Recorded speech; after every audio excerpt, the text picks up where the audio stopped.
Hello and welcome into this week's Board Check. I'm Jeremy the Impact York and super excited for this week's show. Now, in period number 2, we're going to have a very special guest. Joining me in the sin bin is Dallas Stars writer rather, Rhapsody Kilgore.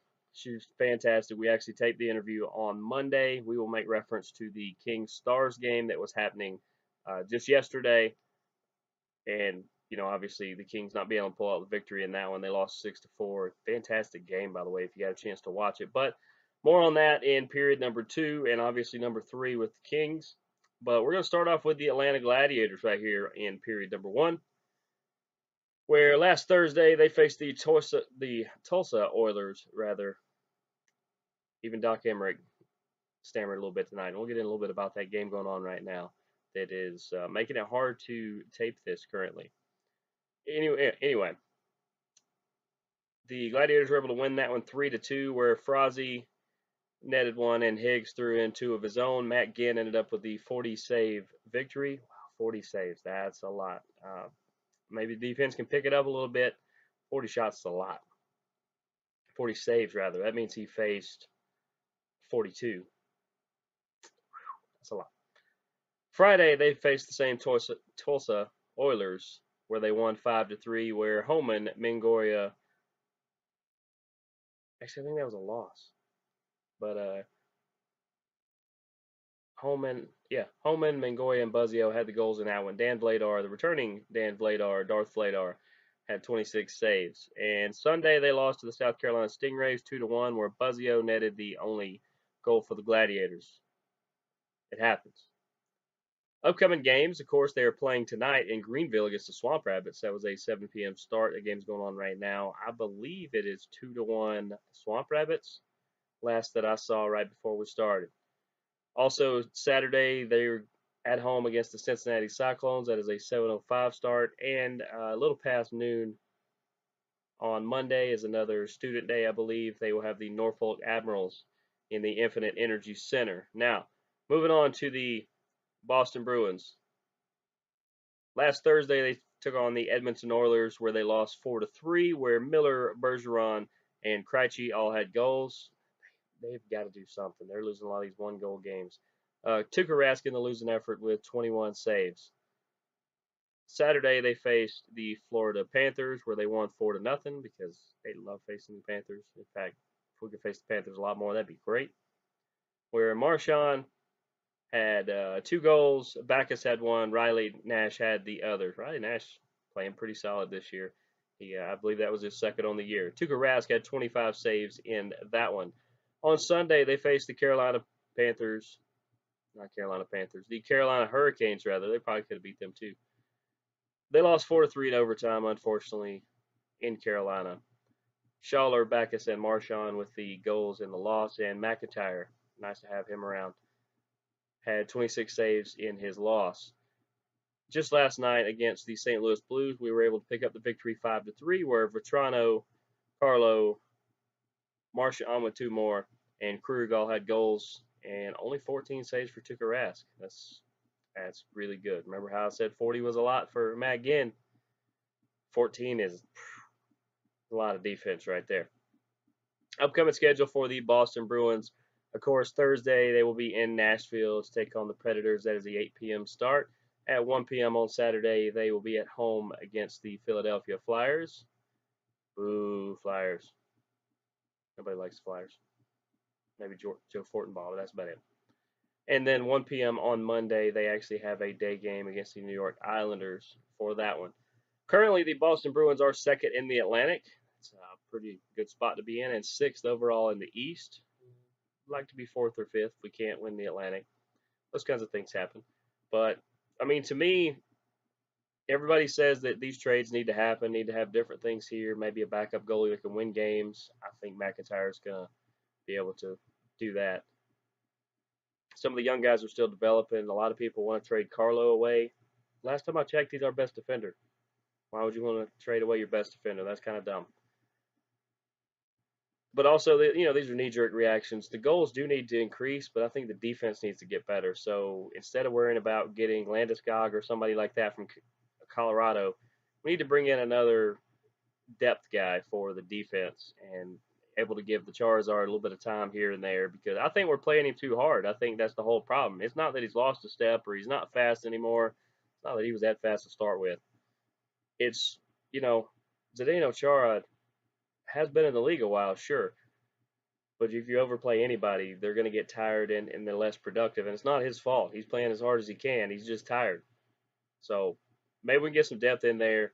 I don't see much of it. It would be nice if a few other people would score, but then again, occasionally a few people have. And to close out period number one, I do want to say, since we are watching the Capitals Penguins game here at the studio, Alexander Ovechkin just got point number 1,000 in his career. He was sitting at 999. Of course, he was able to do it at home, and it was 35 seconds into the contest, and he did it against Sid the Kid. So congratulations, Alexander Ovechkin, on that. Coming up, period number two, just like I said, I'm going to talk to Rhapsody Kilgore, who covers the Stars, does a fantastic job with it, and we'll talk about some other stuff as well. Right here on BoardCheck. We'll see you guys after the break.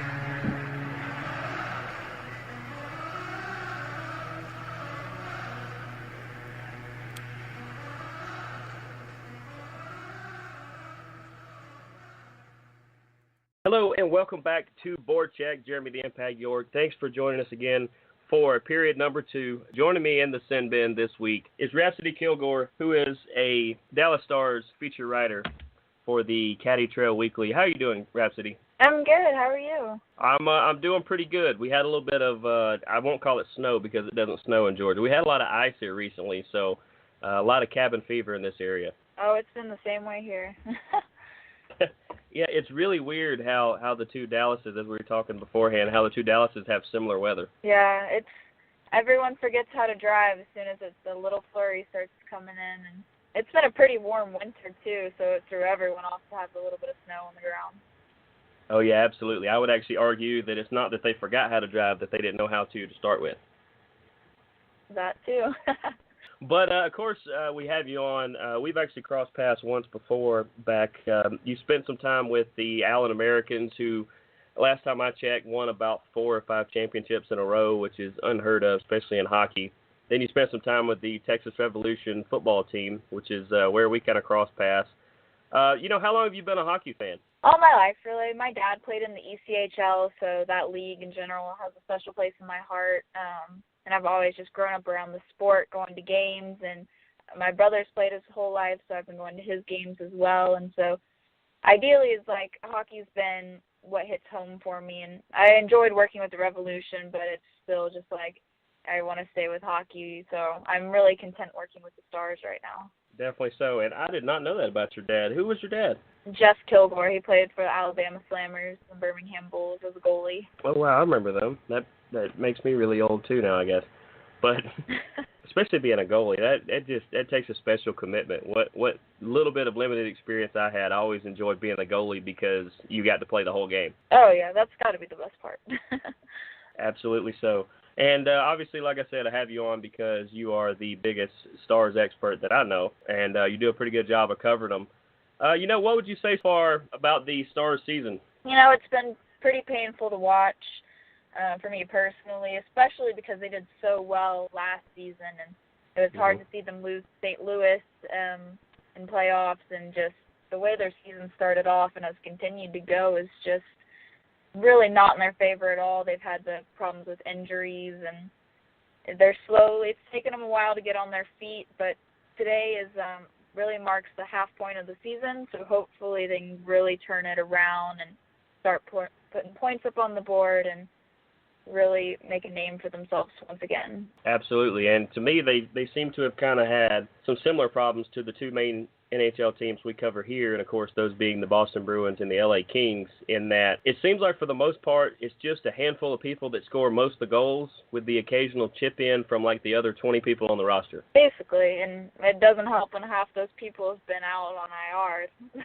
Right. Yep. It seems to be like all the powerhouses seem to have had that happen, and every Boston fan I do mention, I have to mention this because makes us chuckle a little bit. Every Boston fan is they wish they had Tyler Seguin. That's the easiest way to put it. And they wouldn't mind having Jamie Benn too, but Tyler Seguin's the one that Bruins fans get so mad about. Well, he was young when he won the Cup with them, and he traded him as not as much, and he's got a low-paying contract with the Stars, but he's really evolved as a player, and it'll be interesting to see what happens when that contract runs out. Absolutely. The problem most people have is when as your stars age, they kind of want a little bit more money. Yeah. And then the other thing, it is nice to see that Johnny Oduya is still in the league because he played some time here in Atlanta and among other places. So it's kind of good to see him around. But have you heard anything if they're going to possibly re-sign him, or is that something they may just let him go? I haven't heard anything personally about what's going to happen to him.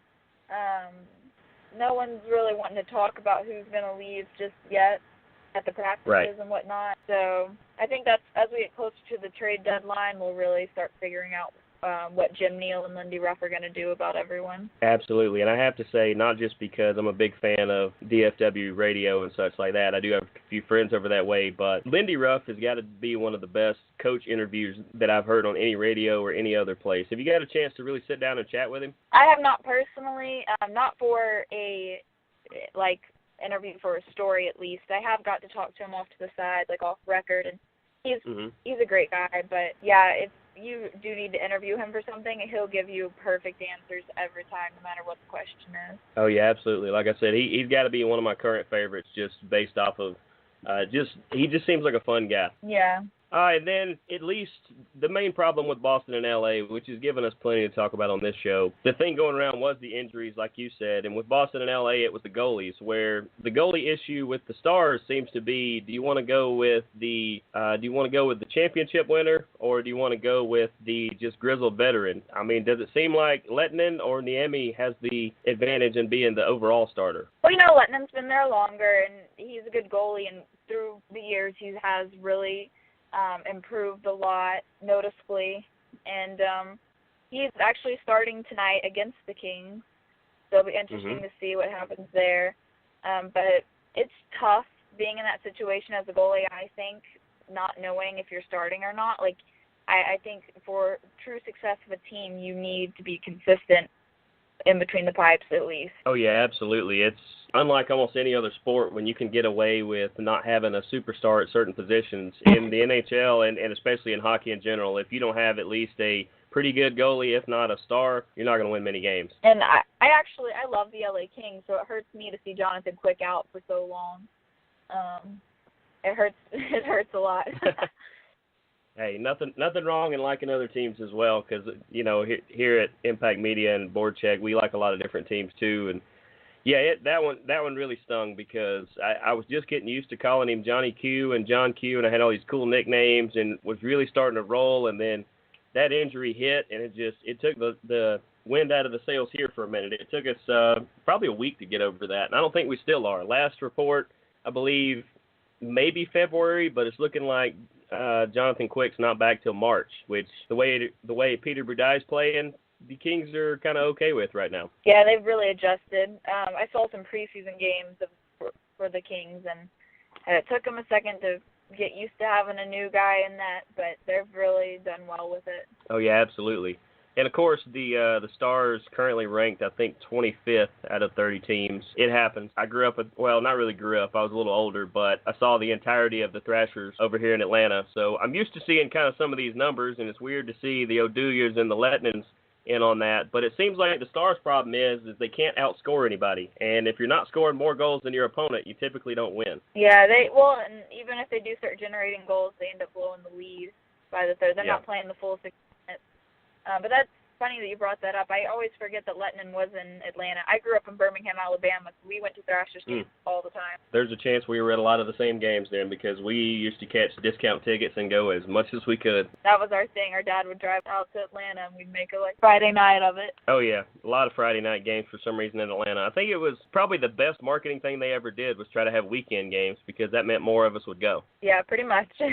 Yeah, so you're right over here near all of us. Birmingham just being a couple hours from Atlanta. enough. Yeah, it wasn't ever that bad of a road trip out there. Right now in Definitely Dallas, not. it's about the equivalent of going to Austin or something. Not bad. Yeah. Me saying that, never making that trip, but in coming back to the Stars, he actually had some questions earlier because he's a big hockey fan. Yeah, and my stat guy here at BoardCheck actually had a few questions he wanted me to ask you. So, number one, he had the goalie question. Obviously, Lettinen is the number one, but Niemi seems to be playing just as well, if not better. Any chance Ruff gives the Cup winner any more playing time? He's also a Niemi fan, and this guy was also a Thrasher fan who didn't like Lettinen. So, well, that explains why he's favoring Niemi so much. Right. But no, I mean, I like both goalies. It's just, I think a decision has to be made by Lindy Ruff on what he wants to do.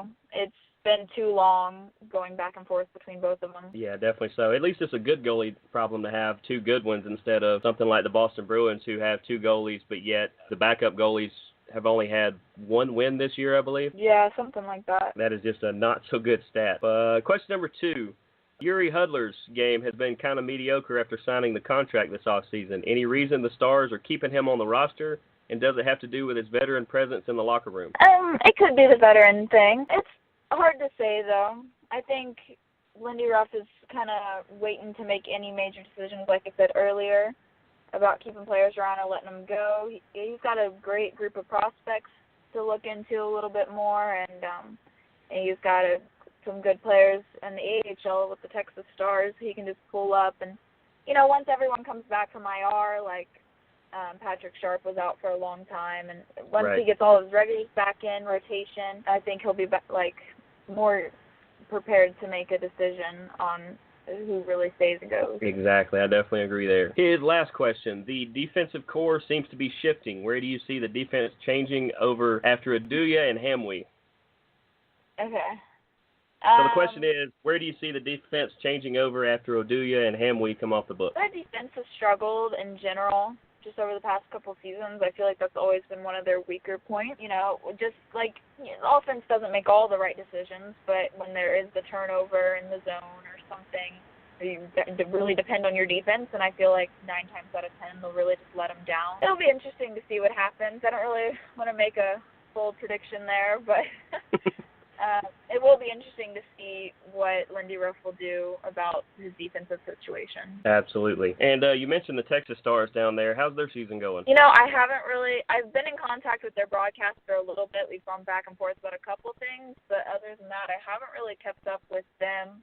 The only time I ever really look into them is when they send a guy or pull a guy. Yeah, because also here on the show we cover the ECHL affiliate of those pro teams, and that is the Manchester Monarchs and the Atlanta Gladiators. I saw where you happen to know Chris Treft, or Trefty as he's known in these parts. How do you know Chris? Yeah, he when the Americans played him, I had the privilege to meet him, and so I met them and their assistant coach, whose name I can't remember right now, Nathan, I believe. Yeah. So, who also played for the Thrashers. But, yeah, I was privileged to meet all of them when they came to Allen. Which was very early in the season, and I can't remember. Did Allen win that game? Maybe so. I can't remember either. As soon as I haven't worked with the Americans, it's like I haven't had any time to keep up with them as well. I had a few NHL-related topics. Part of the third period here on BoardCheck, we do 3 periods. And part of the third one usually has to do with NHL, different topics, and just weighing in on those. So whenever I have a guest, I like to get their opinion as well. First one I want to get is apparently Adidas is taking over the NHL uniforms starting in 2000. I think the 16-17 season is when they take over. So in the process of them taking over, there will be no more alternate jerseys starting next season. Just kind of get you to weigh in on what you think about Adidas taking over the jerseys, and then your opinion on not having alternate jerseys anymore. I wish they would quit trying so hard to keep changing up the sport. Right? I like it the way it is, and it's kind of sad to know that they're not going to have as many just random nights with a different jersey. I don't know. I think they should just quit trying to change hockey and let it be. Right. Like a couple years ago, public perception is that hockey should get rid of fighting. We shouldn't have a sport that condones fighting. I said, hockey doesn't condone fighting. It's just part of what happens. It's just like in baseball, charging the mound. It doesn't happen every game. It happens maybe once every 2 weeks. In hockey, you get 2 or 3 fights. It's usually because you're taking up for a teammate. It's part of the brotherhood that is hockey. Exactly. I couldn't have said it better. And I say that knowing that I will never fight any of these NHL guys because even the wussier looking ones could still beat the crap out of me. Oh, yeah. I wouldn't want to take a hockey player on. Although, I will throw this out here. For charity, I would fight Sidney Crosby, but since he hasn't whined so much, I don't have much of an issue with him. Oh, gosh. Apparently, you could go on about him, too. But, no, I'll move on to the last topic. You know, obviously, starting next year, we're going to get the new team in Las Vegas, the Golden Knights, as they are currently named. Who knows if that sticks because of some of the legal things that have come up recently. You know, what's your overall take on having a team in Las Vegas? I'm really excited, actually. I went to Vegas, and I saw some preseason games at the T-Mobile Arena, the Kings and Stars being one of those games. And I'm really excited about it.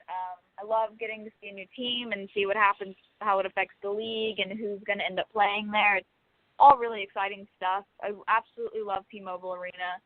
I think it's going to be a great venue. It's going to add a lot of – if Vegas doesn't have enough character as is, this just adds a little bit more to it. That's awesome. Well, Rhapsody, it's been great having you in the sin bin. Appreciate you being on. Definitely continued success throughout the rest of the season, and we'll catch up with you later down the road. Awesome. Thank you so much for having me.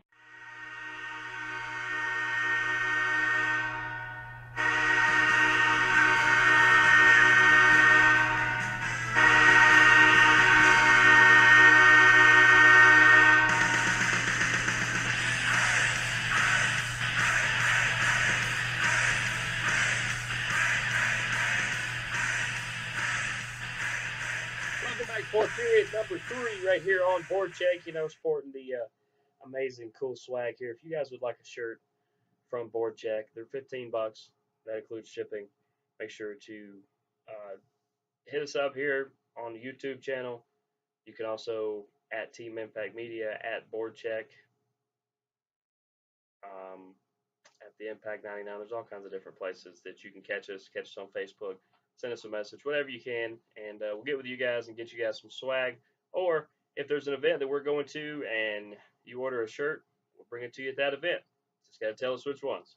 But amazing second period we had where we talked Rhapsody Kilgore all about the Dallas Stars, and you know, her actually being an LA Kings fan. Boy, that was really cool, right? Big Johnny Quick fan. I'm here in mid-February. That's the latest thing I heard this morning. Can't wait to get him back. But first, I want to tell you a little bit about the Manchester Monarchs and how they've been doing this week. Last Tuesday, they played the Orlando Solar Bears, where they were able to pick up the victory 4-3 in a shootout. Morris, Lavalle, Smotherman, and Kopitar with the goals in that one. And Brittain had 43 saves in the victory. On Wednesday, they were in Florida to take on the Everblades. Boo. Even though I like Rory Ralrick, chance we're going to cross paths, Rory. I'm just saying. And it's going to be really cool because you could probably kick the crap out of me and I don't want to fight. No, there's no beef between us or nothing like that. Let's go ahead and throw that out there. But big fan of you, Rallick, so good luck to you, even though I don't want your team to win. Which they actually did 5-4 in a shootout. That Wednesday game I'm talking about. Lavalle Smotherman netted 2 because he just likes to make me say his name that many more times. Ward and Leitner had the other goals in that one. Mr. Imu had 38 saves in the loss. Now, they took on the Florida Everblades a couple more times over the weekend. They were able to they actually lost where Colomitis was the only guy. The Captain Colomitis, was the only one to net a goal in the Friday contest, and Brittain had 32 saves. Upcoming schedule for the Manchester Monarchs. This Friday, they will be in Adirondack against the Thunder. That's a 7 p.m. start. 6 p.m. on Saturday, same team. Of course, this is kind of a home series because Friday night is in Adirondack. Saturday night is in Manchester. Monday is in Adirondack. And on Monday, it'll be a 3 p.m. start on that one. All Eastern Standard Time starts. Speaking of those LA Kings, Thursday, they lost to Detroit 4-0. Zakhoff had 18 saves in the loss. I like the way he's playing. We just were not able to net enough goals there. Saturday, they were at home against the Minnesota Wild. They picked up the victory 4-3. Peter Bruday had 21 saves in the victory. Muzzin, Gaborik, Pearson, and Carter, because if anybody's going to score, Tanner Pearson and Jeff Carter are definitely going to be the two to do that. It was good to see Gabbert get on the board, and Muzzin continues to do well. And then just Monday, that game against the Stars obviously was a loss, 6-4. Shore, Brown, Kopitar, and Drew Doughty were the goal scorers in the loss. The upcoming schedule this Thursday, they will be at home against the St. Louis Blues. That is a 10:30 Eastern Standard Time start.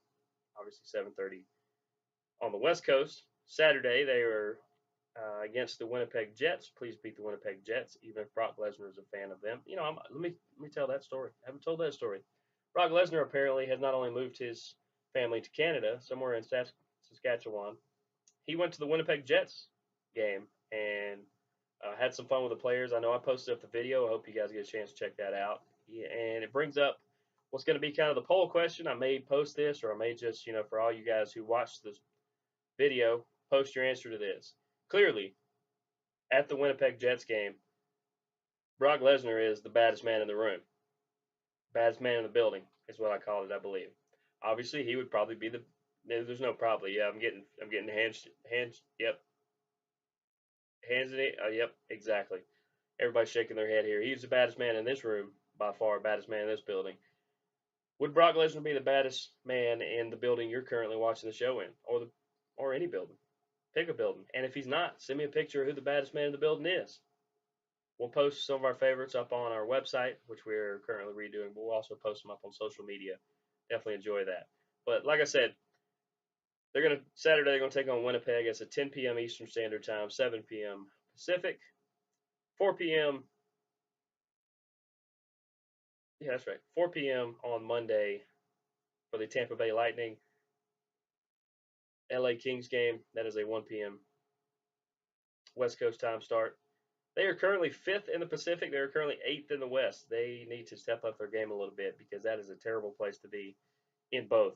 And, I think that if the goal scoring will start to come around a little more, Peter Budaj has absolutely put this team on his back and not carried them just by himself, but he is keeping them in almost every contest so that Jeff Carter and Tanner Pearson can try to score and keep the scores close. So, got to give him some help there. Zakoff being back is going to help. Johnny Quick coming back could help too. That's going to give an interesting thing. Does Budaj get sent down? Does Zakoff get sent down? Does somebody get moved? Because Johnny Quick's clearly going to be back in mid-February or so. Got to have room somewhere. But that's going to do it for us this week. Appreciate you guys tuning in to BoardCheck. I'm Jeremy the Impact York. We'll see you guys next week. Go Kings. Go Bruins. Go Monarchs. And obviously, go Gladiators. See you next week.